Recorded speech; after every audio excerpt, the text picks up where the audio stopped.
بادشاہ اور 40 چور۔ پرانے زمانے میں ایک عظیم سلطنت تھی جس کا حکمران بادشاہ ظفر الدین تھا۔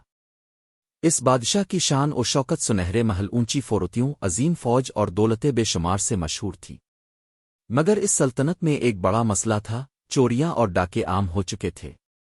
40 چور ایک خفیہ بنیا رہی تھی جو ہر جگہ پھیلی ہوئی تھی، خزانے لوٹتی، قافلوں پر حملے کرتی اور لوگوں کی جان و مال لیتی پھرتی تھی۔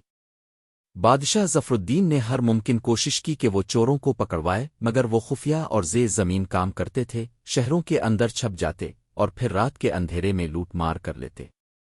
بادشاہ نے دربار میں کئی حکمتیں سنی، وزراء اور مشیروں نے منصوبے پیش کیے، مگر کوئی ایسی تدبیر نہ نکلی کہ 40 چور قابو آ جائیں۔ بادشاہ کا دل پریشان تھا۔ وہ اکثر رات کے وقت بستر سے اٹھ کر چھت پر بیٹھ جاتا اور تاروں کو دیکھتے ہوئے سوچتا کہ کس طرح اپنی سلطنت کو اس عفریت یعنی چوروں سے نجات دلائے۔ ایک رات جب وہ چپکے سے محل کی چھت سے باہر گیا اور باغ کی طرف مڑا، اس نے دیکھا کہ ایک کمزور روشنی درختوں کی اوٹ میں جگمگا رہی ہے۔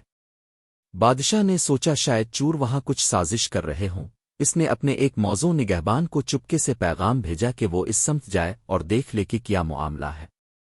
نگہبان نے آہستہ قدموں سے درختوں کے بیچ پہنچا تو دیکھا 40 افراد چھپے کھڑے ہیں جن کے ہاتھوں میں خنجر، چھریاں اور جالے تھیں۔ وہ کوئی خطرناک منصوبہ بنا رہے تھے کہ اکثر گھروں میں گھس جائیں اور خزانے لوٹ لیں۔ نگہبان نے واپس جا کر بادشاہ کو اطلاع دی۔ بادشاہ نے فیصلہ کیا کہ وہ خود بھی چوروں کی محفل میں گھس جائے، مگر ایسا کہ چور نہ جانے کہ وہ بادشاہ ہے۔ اس نے اپنا شاہی لباس اتارا اور سادہ کپڑے پہن کر ایک راہی بن کر شہر کی راہوں پر نکل گیا۔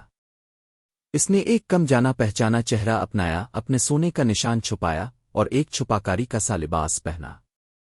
اس نے ایک چھوٹے بکری کی ٹوکری اٹھائی اور بازار کی سمت گامزن ہوا، جیسے وہ اپنی بکری کو چرا کر لائے ہو اور واپس لے جا رہا ہو۔ رات ہو گئی تو بادشاہ ران بازار سے گزرا۔ چوروں میں سے ایک نے کہا، یہ کون ہے؟ کچھ انوکھا چہرہ ہے۔ دوسرے چور نے کہا، دیکھیں کہ اس کے پاس ٹوکری ہے، شاید اس کے اندر کوئی قیمتی سامان ہے۔ تیسرے نے کہا، ہم اس